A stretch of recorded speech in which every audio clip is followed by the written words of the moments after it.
নমস্কার বন্ধুরা, সকল বন্ধুকে স্বাগত জানিয়ে আজকে রেসিপি শুরু করছি। তো আজকে আমি বানাবো পমফ্রেট মাছ সর্ষে পোস্ত দিয়ে।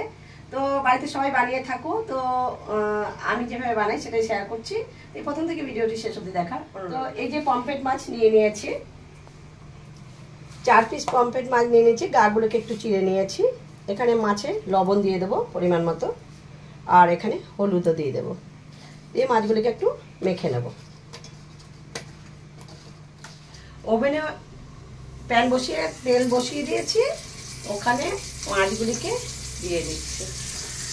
বেশি মাছ না, 4টে মাছ 400 গ্রাম মাছ, বেশি মাছ নয়, একবারই হয়ে যাবে।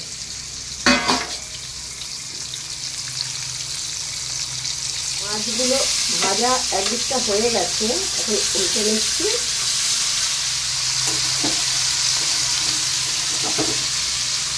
তো দেখো বন্ধুরা, মাছগুলি ভাজা হয়ে গেছে, এখন তুলে নিচ্ছি।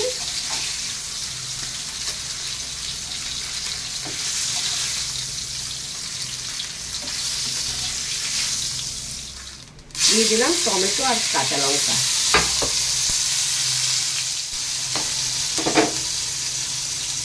দিয়ে দেব লবণ, দিয়ে দেবো পরিমাণ মতো হলুদ, দিয়ে দেবো সামান্য একটু লঙ্কার গুঁড়ো। এবার একটু কষিয়ে নেব মশলাটাকে। টমেটোর সঙ্গে মশলা ভালো করে কষিয়ে নিয়ে এরপরে গ্রেভির জন্য জল দিয়ে দেবো।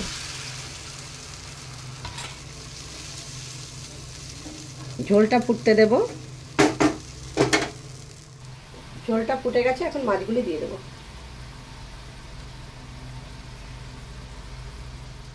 তো 1 চামচ সর্ষের পোস্ত একসঙ্গে আর সঙ্গে কাঁচা লঙ্কা দিয়ে বেটে নিয়েছি।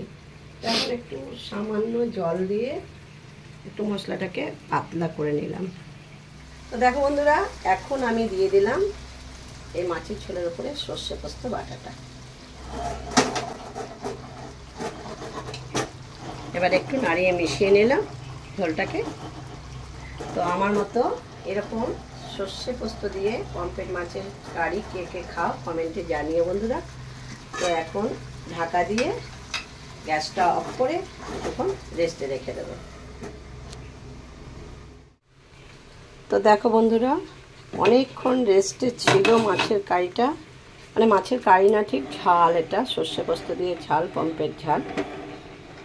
তো এখন পরিবেশনের জন্য নামিয়ে নেব। দেখো দেখতে যেমন সুন্দর হয়েছে, খেতেও হয়েছে সেই টেস্টি।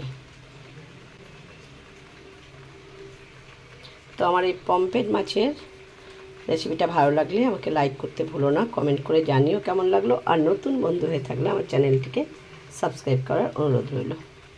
তো ভিডিওটি এখানে শেষ করছি। ভিডিওটি দেখার জন্য ধন্যবাদ।